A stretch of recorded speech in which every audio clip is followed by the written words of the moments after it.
ఈ రోజే డౌన్లోడ్ చేయండి. మీ ఫేవరెట్ షోస్ చూడండి. ఇది ఎప్పటికీ నీ దగ్గరే ఉండాలి. నేను సుమంగలిగా నీ ఒడిలో చనిపోయిన తర్వాత కూడా దీనిని చేతి నుంచి నువ్వు తీయకూడదు. అదే నువ్వు మన బంధానికిచ్చే గౌరవం అనుకుంటాను.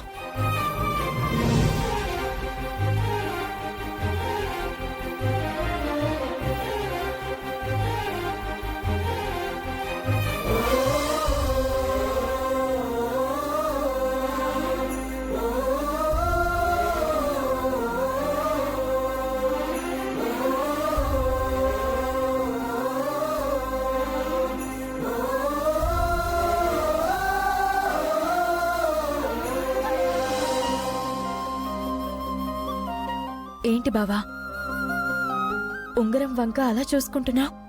ఏం ఆలోచిస్తున్నావు? మన బంధానికి గుర్తుగా ఇది నువ్వు నాకిచ్చావు, గుర్తుందా? నాకెందుకు గుర్తుండదు? మన పరిచయం అయిన దగ్గర నుంచి ఇప్పటి వరకు ప్రతిదీ నాకు గుర్తుంది. మర్చిపోయే పరిస్థితులు నీకొచ్చాయి. తొందరలో మాయకు నాకు నిశ్చితార్థం ఉంది. సో సో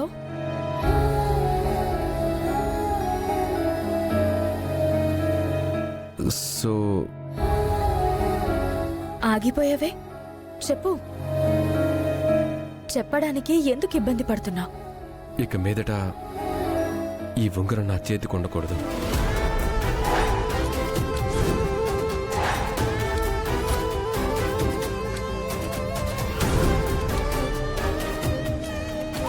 అందుకే ఇది నీకిచ్చేయాలని నిర్ణయించుకున్నాను.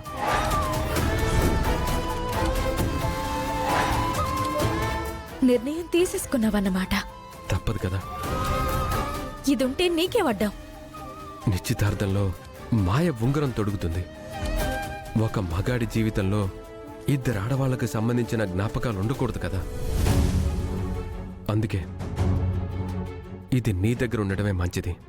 జ్ఞాపకాలను, గుర్తులను, బ్లాక్ బోర్డు మీదున్న రాతలను డస్టర్తో తుడిచేసినంత ఈజీగా తుడిచేద్దామని అనుకుంటున్నావన్నమాట. నేనేమో మన ప్రతి మధుర క్షణాలను మనసు మీద రాసుకున్నాను. ఎప్పటికీ చెరిగిపోవు. నువ్వు సముద్రపు ఒడ్డున రాశావు, అలలు వచ్చినప్పుడు కొట్టుకుపోవడానికి. మగాడికున్నంత స్వార్థం ఆడదానికి కూడా ఉంటే బాగుండేది. మగాడు మరవగలిగినట్టు ఆడది కూడా మర్చిపోతుంది. నా అత్త కుటుంబం నా జీవితంతో ఆడుకుంటుంది. నా భర్త నా మనసుతో ఆడుకుంటున్నాడు.